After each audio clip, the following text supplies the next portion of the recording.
It is my distinct honor to welcome His Excellency, my dearest brother, Ambassador Dennis Francis, the Honorable President of the 78th session of the General Assembly, to the 5th Committee this morning. On your behalf, I'm doing that. Welcome. We're grateful to have you with us, Mr. President, and I would like to give the floor to you right away, Honorable President, Ambassador Dennis Francis, to address the committee. You have the floor, sir. Excellencies, distinguished delegates. Before I begin, I must express my deepest concern over the deteriorating security situation in the Middle East. The attacks by Hamas on Saturday resulted in an escalation that left hundreds dead and scores more wounded in Israel and in the State of Palestine. I join the Secretary General in stating unequivocally that violence is not a viable path forward. It offers neither sustainable peace nor prosperity for any involved. This is a path that has proven to lead only to more bloodshed, more conflict, and more tragedy. In most cases, these are innocent citizens, women, men, and children, who are paying the price. I call for an immediate cessation of violence, for all parties to exercise maximum restraint, and for all stakeholders to engage in diplomatic discussions to de-escalate the situation, to protect civilians, and to chart a path to a two-state solution that offers peace, progress, and prosperity for all parties. Your Excellency Osama Mahmoud Abdel Khalek Mohammed, Permanent Representative of Egypt, let me begin by congratulating you, Chair, and the other Bureau members on your well-deserved election to steer the work of the 5th Committee during the 78th session.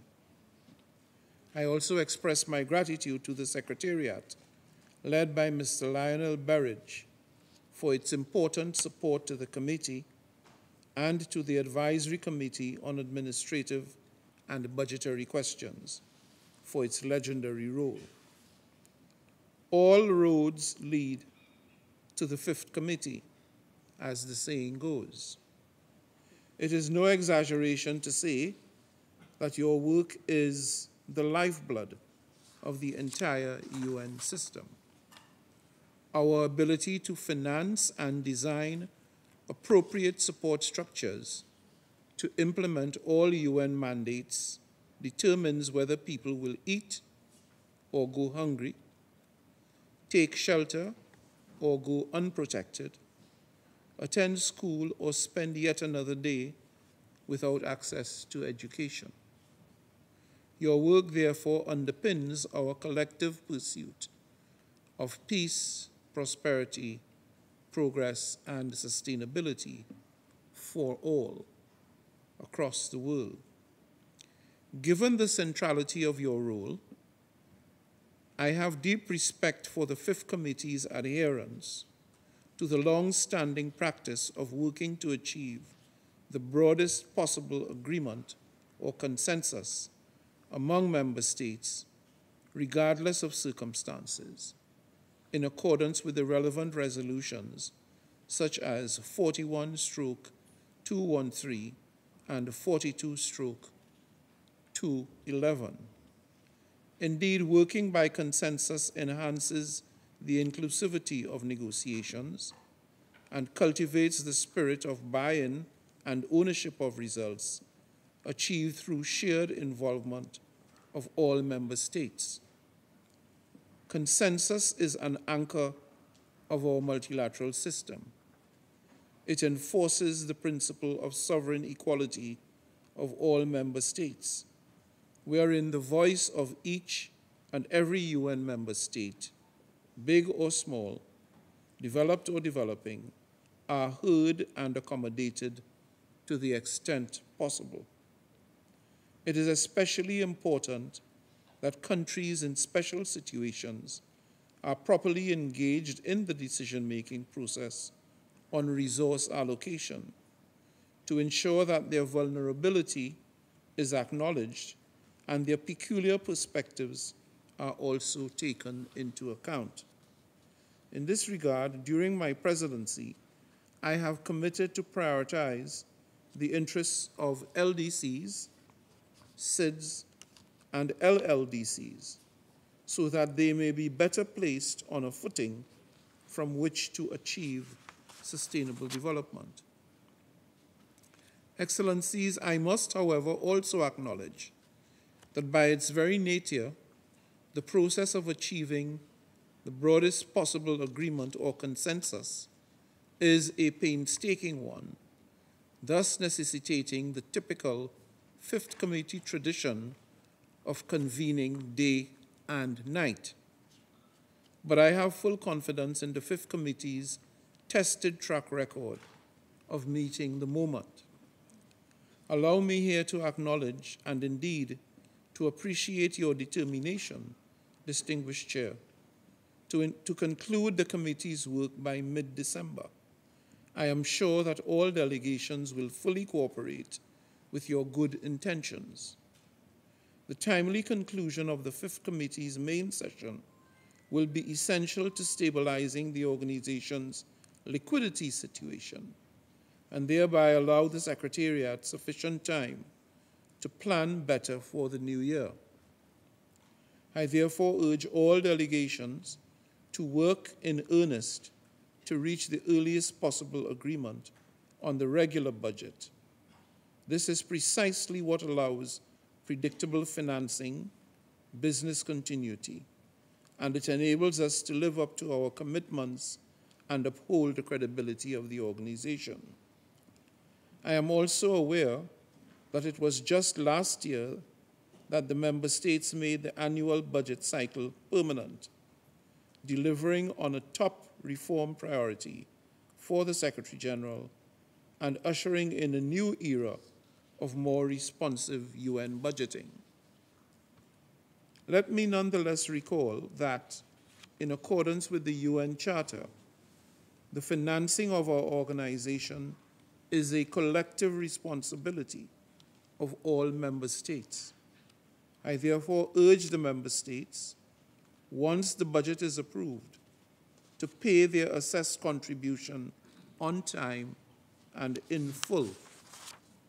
Delays in the receipt of payments make it difficult to implement the mandates given by the member states themselves, and as has been the case before, invariably result in a liquidity crisis which could even deepen in the next year.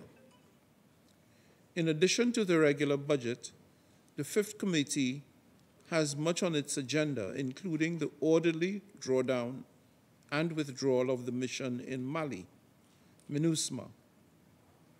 We all can agree that a seamless transition in Mali is important for sustainable peace and security for that host country, as well as for the safety and well-being of our cherished UN peacekeepers.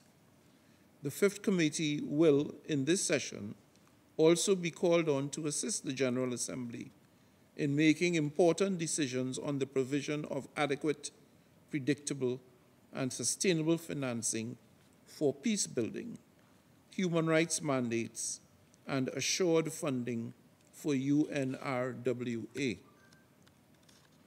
Excellencies, distinguished delegates, on program planning, once again this year, the Committee for Program and Coordination was not able to close 10 programs, and these have been brought to the attention of the main committees for their consideration.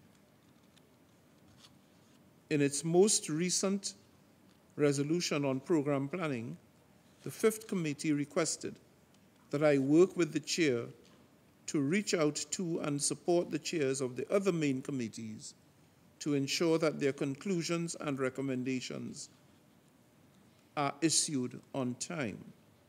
In this regard, I am happy to inform you that in my address to each of the main committees at the start of this session, their sessions, I will continue to remind them of their responsibility to review the relevant programs and to provide their recommendations as soon as possible to the Fifth Committee in order not to delay the consideration of the budget.